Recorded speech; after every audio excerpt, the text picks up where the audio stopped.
દ્વંદ્વો જે છે એ કાયમ છે. પ્રેમ છે તો દ્વેષ છે, સુખ છે તો દુઃખ છે, શીત છે તો ઉષ્ણ છે, પોઝિટિવ ચાર્જ છે તો નેગેટિવ ચાર્જ છે, ઉત્તર ધ્રુવ છે તો દક્ષિણ ધ્રુવ છે, જમણું અંગ છે તો ડાબું અંગ છે.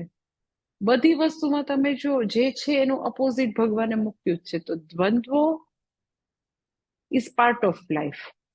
કે ખૂબ જ ગરમી છે તો ખૂબ જ ઠંડી બી આવવાની. હવે સવાલ એ છે કે એ દ્વંદ્વો આવે એની સાથે આપણે બી હંમેશા ડિસ્ટર્બ થયા કરવું. દ્વંદ્વ વાળી પરિસ્થિતિ જે છે તો એમ કે લાઈક દુઃખ આવે તો વ્યક્તિ ડિસ્ટર્બ થાય ને, ક્યારે જશે, કેટલી તકલીફ છે જોને.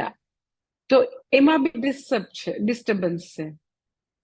પછી સુખ વાળી પરિસ્થિતિ, સુખ એટલે જયારે બી સુખ શબ્દ છે તો તમારે દુઃખ શબ્દમાં દુઃખજનક પરિસ્થિતિ, સુખજનક પરિસ્થિતિ. તો એમાં બી વ્યક્તિને ડિસ્ટર્બન્સ, હર્ષરૂપનું ડિસ્ટર્બન્સ છે કે હું જ બધું કરી શકું, હું જ સક્સેસફુલ, મારા જેવું કોઈ નહીં. તો એ બી એક ડિસ્ટર્બન્સ છે. સમત્વ નથી, સેમનેસ ઓફ ધ માઇન્ડ નથી. હવે સવાલ એ છે કે દ્વંદ્વો હંમેશા રહેવાના છે. જ્યાં સુધી સંસાર છે, જગત છે, આપણે જીવીએ છીએ ત્યાં સુધી આવું અપોઝિટ્સ રહેવાના જ છે.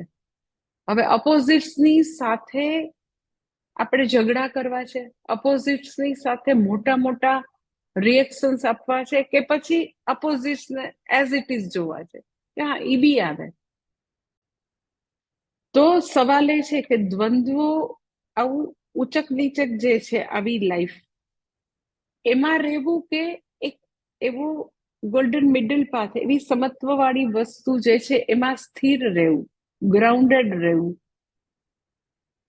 તો એ આપણા હાથમાં છે. અને એ જે સમત્વ જે છે ઇટ ઇઝ નોટ કે નેચરલ ફોર્મમાં બધાની પાસે હશે.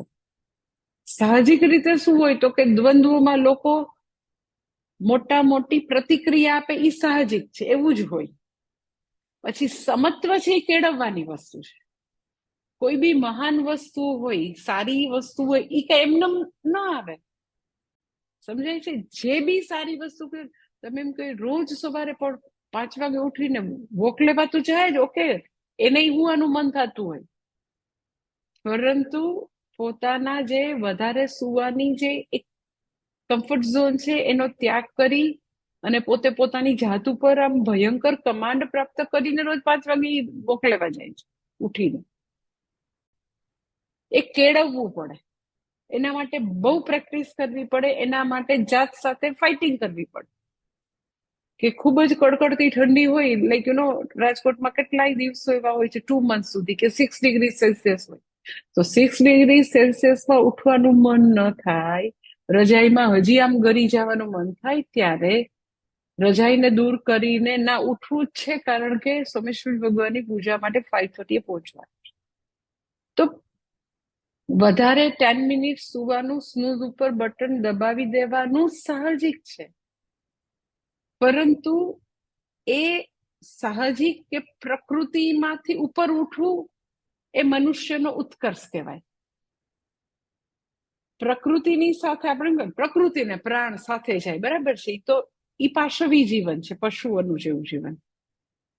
મનુષ્યનું જીવન શું છે, અથવા તો મનુષ્યના જીવનની સાર્થકતા એ છે કે એ સાહજિક, ઇમ્પલ્સિવ ઓર મેકેનિકલ લાઈફમાંથી ઉપર ઉઠવું.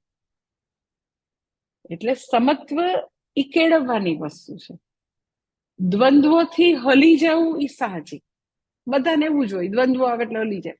રોગ આવ્યો, કોઈકનું ડાથ થયું, પછી કઈક ધંધામાં ખોટ ગઈ, અથવા તો બહુ ધંધો બહુ સારો ચાલે છે, તો બંને દ્વંદ્વ છે. બહુ સારું ચાલે છે એ બી દ્વંદ્વ છે, ખોટ ગઈ એ બી દ્વંદ્વ છે, ઉચક નીચે. તો બેયમાં લોકો છકી જાય, એકમાં છકી જાય, એકમાં અત્યંત દુઃખી થઈ જાય. પણ એ બંને નથી અને સમત્વ છે. તો એમાં તો કે એને ઘણી પ્રેક્ટિસ કરી હોય, ઘણું શ્રવણ મનન કર્યું હોય, ઘણું અંતઃકરણ શુદ્ધિ માટે ગુરુ આજ્ઞામાં રહ્યા હોય, ગુરુની સેવા કરેલી હોય, બહુ બધું કરેલું હોય, ત્યારે સમત્વ આવે. એટલે સમત્વ કેળવવા માટે, સમતા કેળવવા માટે કર્મયોગનું જીવન છે. કર્મયોગનું જીવન જેટલું જેટલું જીવે એટલું એના બાય પ્રોડક્ટ તરીકે સમત્વ આવી જ જાય. એટલે કર્મયોગની આપણે ચર્ચામાં જોયું હતું કે સમત્વમ યોગ ઉચ્યતે. સમત્વ જે છે